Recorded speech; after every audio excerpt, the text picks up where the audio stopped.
ছেলে মেয়েদের অবাধ মিলামেশা আমরা চাই না বলে দেহ আমার, পোশাক পরার অধিকার আমার, আমরা এই অধিকার মানতে রাজি না। ধর্ষণের হাজারটা আয়োজন রাখবেন আর বলবেন ধর্ষণ করা যাবে না, এটা সম্ভব না। বন্ধ করতে হবে, অবাধ মিলামেশা বন্ধ করতে হবে। আজকে নাটক সিনেমায় ছেলে মেয়েদের অবাধ মিলামেশার শিক্ষা দেওয়া হয়। এজন্য আমার ছেলে মেয়েরা, আমার প্রজন্ম সব সময় তারা একটা মানসিকভাবে সেক্স করার জন্য প্রস্তুত থাকে। এজন্য আমরা বলতে চাই, আমরা দেখেছি বর্তমান সরকার সমস্ত পর্ন সাইটগুলো বন্ধ করার ঘোষণা দিয়েছে। আমরা পরিষ্কার বলতে চাই, সকল পর্ন সাইট বন্ধ করতে হবে এবং যত ধরনের অনৈতিক সিনেমা, অশ্লীল সিনেমা আছে, অশ্লীল নাটক আছে, এই সব কিছু বন্ধ করতে হবে। আজকে পোশাক পরার স্বাধীনতার নামে আমাদের ছেলেদেরকে সুরসুরি দেয় এমন পোশাক যারা পরে আর বলে দেহ আমার, পোশাক পরার অধিকার আমার, আমরা এই অধিকার মানতে রাজি না। আমাদের পরিষ্কার বক্তব্য, নারী পুরুষের পোশাকের কোড থাকতে হবে, শালীন পোশাকের আইন করতে হবে।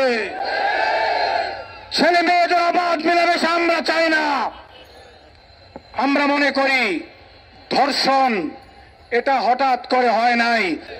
এজন্য ধর্ষণের যতগুলো ধর্ষণকে উস্কানি দেয়, এই সব কিছুকে বন্ধ করতে হবে।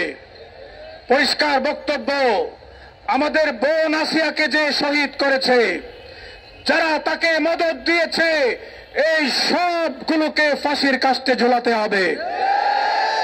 আমরা তো বলতে চাই শুধু ফাঁসি না, তাদেরকে প্রকাশ্যে পাথর মেরে হত্যা করতে হবে। আল্লাহ জিনার বিচার করেছেন, জিনার বিচার হলো বিবাহিত কোন পুরুষ অথবা নারী যদি জিনায় লিপ্ত হয়, তার শাস্তি হলো পাথর মেরে তাকে হত্যা করা। আমরা বলতে চাই, এই নর পিশাচকে পাথর মেরে হত্যা করে বাংলাদেশের জন্য একটা দৃষ্টান্ত স্থাপন করতে হবে।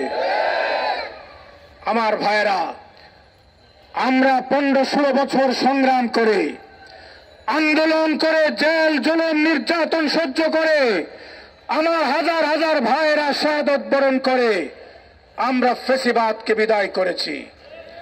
আজকে আমরা দেখতে পাই যে সেই ফ্যাসিবাদের দূষররা 13 সালে যারা হাসিনাকে ফ্যাসিস্ট বানিয়েছে, যাদের আন্দোলনের কারণে হাসিনা স্বৈরাচার হয়েছিল, সেই শাহবাগীরা আজকে মাথা উঠানোর চেষ্টা করছে।